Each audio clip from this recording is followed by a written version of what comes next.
Verse 31. Where are we?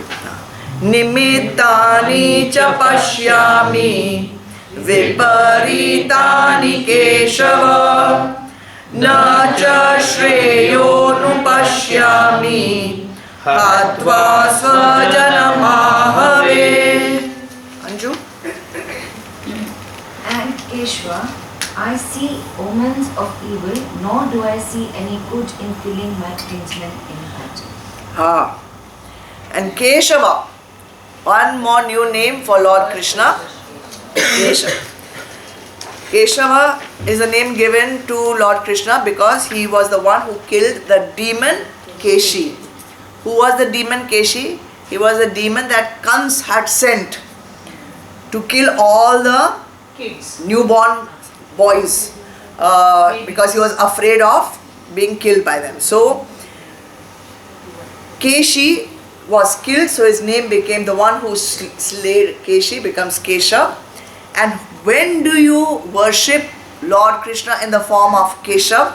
You worship him when you want to avert bad omens, bad luck and bad omens if you are having, then you pray to Lord Krishna in the form of Keshav. So here he is saying, I see omens of evil. Omen means some sign that something bad is going to happen. Yes, surely something bad is going to happen. He is justified in seeing that evil omen because he is in a battle and he also may die, his brothers may die, everybody may die. Now what is this thing about seeing omen? Omen can be good also. Can have a good omen also. Something, you have not felt something, something good is going to happen. You can, if something good is going to happen, you'll get a good omen. Something bad is going to happen. I think Ojas has had that good omen, right? Just now you were looking in a way that you... Suddenly he did like that, yeah. Surely an evil omen is coming into Arjun's head. Now how does this omen come into the head? Mind, come. Mind is part of Sukshma Sharir. Sukshma Sharir means subtle body. As compared to body which is gross, Sthul Sharir. Mind is Sukshma Sharir, or it's also called astral body or subtle body. It's called subtle body, astral body, Sukshma Sharir. Why? Because it is not contained in a shape. It is not like a body. It's got a definite boundary. Mind has no form. It is just, you can go anywhere. Right now my mind can go from here to US. Mind can go from, Sampada you will take care of that. Mind can go anywhere. So it is just, it's okay, she's doing it. So my mind can go anywhere. Your mind is also going anywhere. That is why I can read into a person's mind. If my mind and your mind is trained in a way to meet, that is why you can say, people say, I can read minds, because they have trained to direct their Sukshma Sharir into another Sukshma Sharir. Individuals have their own Sukshma Sharir, right? Your own mind. But there is a universal mind also. You understand that everybody's individual subtle bodies, because it's subtle, can meet together and make one universal subtle body. So if the rishis and the ones who have done this kind of training, they have learned to direct their minds and tap into that universal subtle body and get information. So when you feel that something good is happening, something bad is happening, what you're doing is you're tapping into that consciously or then unconsciously also, involuntarily also. And that is exactly what has happened to Arjun. After all, he has done a lot of sadhana. When you do sadhana as directed by your Sadguru, these are natural powers that come to you. You don't have to pursue them. You don't have to do anything specially for that. They are naturally, you can read into other subtle bodies. So he has done lot of sadhana. He has lived in a jungle, he has done tapasya, he has done lot of hard penance. So he immediately can get that feeling that yes, something evil is going to happen. So he says, I see omens of evil, nor do I see any good in killing my kinsmen in battle. Tell me, at which level is he talking now? Body level, mind level, or intellect level? Body. Mind. I see omens of evil is which level? Mind. Mind. When he says, I do not see any good in killing my kinsmen in battle, which level?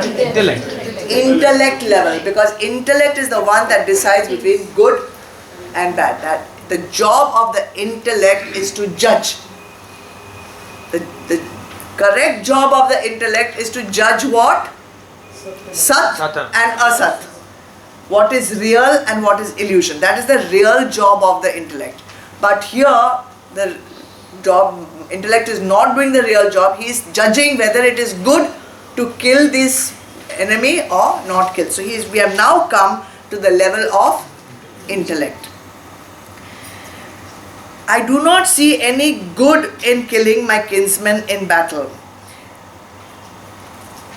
Shreya and Priya. This will come as a recurring refrain right through the Bhagavad Gita. Every time we will be told at different junctions that when you have to make a decision, and we all have to make decisions all the time, whether you should make a choice between what is Priya, means what is pleasant for you to do, what is pleasing to you, what is easy for you, what is in your benefit in your limited judgment, or what is Shreya, what is in my highest interest, what is good for me. And sometimes what is good for me may not be pleasant for me to do. And we always want to take the easiest way out by doing things which are pleasant for us, and often they are not the ones in our highest interest. So once again here, Shreya and Priya, this dilemma will continue throughout the Bhagavad Gita at many stages, just to continuously make us understand as humans that we will be faced with dilemmas and you have to choose Shreya, not Priya. Now the most important thing is that here Arjuna in the gap first observed body, then mind, and lastly intellect, right? Because it is always easy to see the gross rather than the subtle. It is always easy to see tangible than intangible. So body you can see fast, mind with a little bit of introspection, and intellect with a lot of introspection. But the problem is that all our problems start at the level of intellect, not at the level of body. Our problems always start at the level of intellect, then it percolates to the level of the mind, then it goes into the level of the body, and then when it becomes too much, then we become aware of it. We ignore. Even when it comes to the level of the body, we don't do anything. Till it becomes incapacitating, handicapping. It is just kind of taken over your whole life. And then we try to cure it. And here again we make the problem. We try to cure it where? At the level of the body.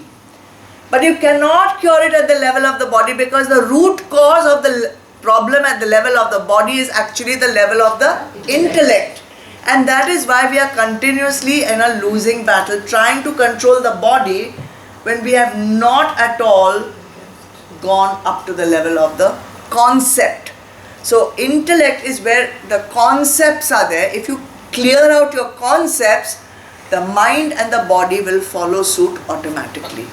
So this is another thing that we need to see. When there is a problem at the level of the body, you need to go deeper and deeper and deeper, find out where it is actually the root has reached. Okay.